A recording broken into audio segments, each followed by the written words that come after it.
Hello મારા વાલા વિદ્યાર્થી મિત્રો, મારું નામ છે નિતેશ જોગલ અને તમારું સ્વાગત છે એનજે ક્લાસીસ ગુજરાતીમાં. તો વિદ્યાર્થી મિત્રો, આજે આપણે જોવાનું છે ધોરણ 9 વિષય ગણિત અને તેનું ચેપ્ટર નંબર 1. અને ચેપ્ટર નંબર 1 ની અંદર આજે જોવાનું છે તેનું સ્વાધ્યાય 1.3 અને તેનો દાખલા નંબર 2.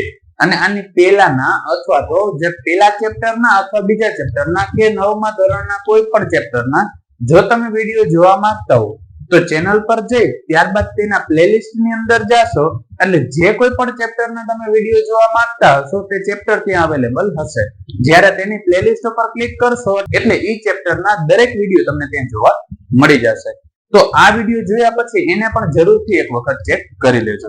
તો અત્યારે આપણે જોવાનું છે સ્વાધ્યાય 1.3 અને તેનો દાખલા નંબર 2 કે જેની રકમ મને કંઈક આ પ્રકારે આપેલી છે કે તમે જાણો છો કે 1/7 બરાબર 0.142857 અને એની ઉપર 12 છે. શું તમે ખરેખર ભાગાકારની લાંબી રીત કર્યા વગર 2/7, 3/7, 4/7, 5/7, 6/7 ની દશાંશ અભિવ્યક્તિ શું મળશે તેનું અનુમાન કરી શકશો? જો હા તો કેવી રીતે?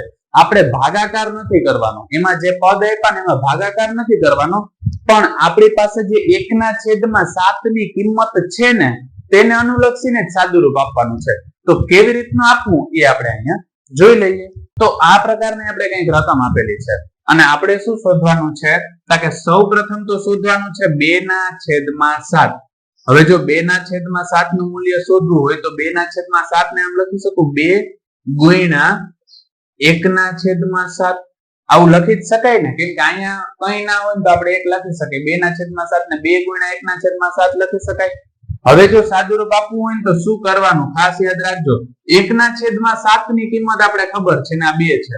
હવે 2 નો ગુણાકાર પેલા જે આમાં છેલ્લું પદ હોય ને એની સાથે કરવાનો. એની સાથે કરવાનું છેલ્લા પદ સાથે. તો અહીંયા 7 નો 2 સાથે ગુણાકાર કરી તો 7 દુ કેટલા થશે? 14.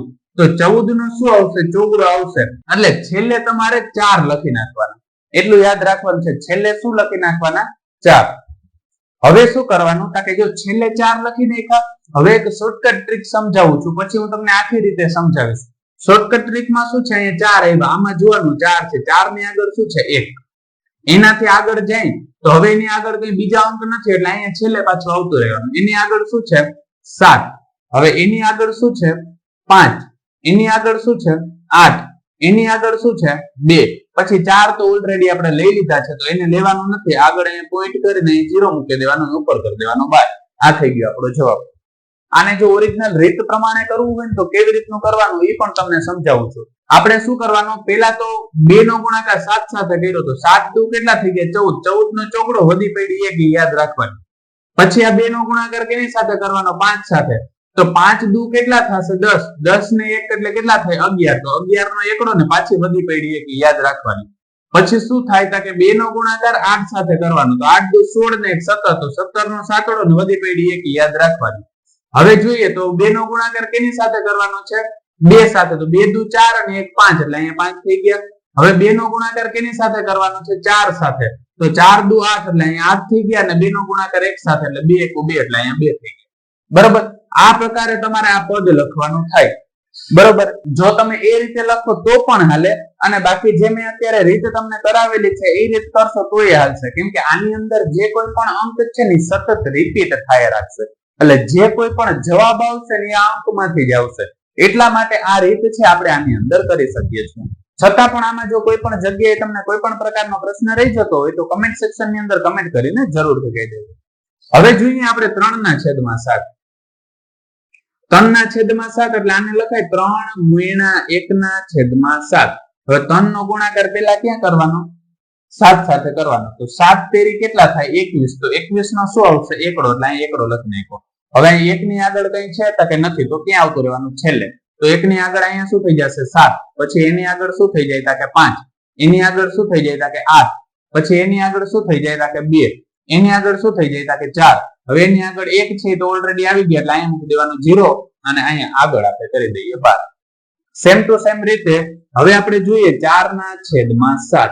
એટલે આને આપણે લખવું હોય તો આમ લખાય 4 ગુણ્યા 1 ના છેદમાં 7 બરાબર. હવે 4 નો ગુણાકાર પેલા કેની સાથે કરવાનો? 7 સાથે. 7 ચોક કેટલા થાય? 28. તો 28 નો શું આવે? આટલો.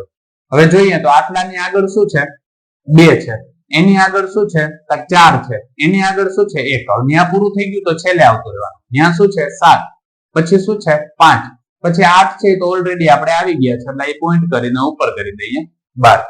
સેમ ટુ સેમ રીતે હવે આપણે જોઈએ 5 ના છેદમાં 7. એટલે આને લખવું હોય તો આમ લખાય 5 ગુણ્યા 1 ના છેદમાં 7 બરાબર. હવે જો આનું આપણે સાદુરૂપ આપીએ તો 5 નો ગુણાકાર પેલા કેની સાથે કરવાનો? 7 સાથે. હવે 7 50 કેટલા થાય? 35. તો 35 નો અહીંયા શું આવી જશે? પાંચડો. હવે 5 ની આગળ શું છે? કે 8 છે એટલે 8 લખી નાખો. એની આગળ કેટલા છે? 2. એની આગળ કેટલા છે? 4. એની આગળ કેટલા છે? 1. એની આગળ આપણે જોઈએ તો કેટલા થાય? 7. એટલે અહીં છેલ્લે જ આવી ગયા. પછી 5 તો ઓલરેડી આપણે આવી ગયા છે એટલે અહીં પોઈન્ટ મૂકીને ઉપર કરી દઈએ 12. હવે એ જ રીતે આપણે જોઈએ 6 ના છેદમાં 7 બરાબર. આપણે આવું લખી શકીએ કે 6 ગુણ્યા 1 ના છેદમાં 7 બરાબર. 6 નો ગુણાકાર 7 સાથે કરું. 6 સત્તા કેટલા થાય? 42 થાય. તો 42 નો શું થશે? બગડો. હવે બગડાની આગળ શું છે? કે 4 છે.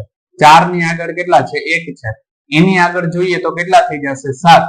એની આગળ કેટલા થઈ જાય? 5. એની આગળ કેટલા છે? 8. પછી 2 તો ઓલરેડી આવી ગયા એટલે પોઈન્ટ મૂકીને ઉપર કરી દેવાનો 12. એટલે આ થશે આપણો જવાબ. આરામથી અને એકદમ સાદી રીતે મારા ખ્યાલ પ્રમાણે તમને સમજાઈ ગયો છે. અને છતાંય આમાં જો કોઈ પણ જગ્યાએ તમને કોઈ પણ પ્રકારનો પ્રશ્ન રહી જતો હોય તો કમેન્ટ સેક્શન ની અંદર કમેન્ટ કરીને જરૂરથી કહેજો. તો વિદ્યાર્થી મિત્રો આજ માટે બસ એટલું જ. જો તમને અમારો વિડીયો પસંદ આવ્યો હોય તો વિડીયોને લાઈક કરીને ચેનલને સબસ્ક્રાઇબ કરવાનું ન ભૂલતા.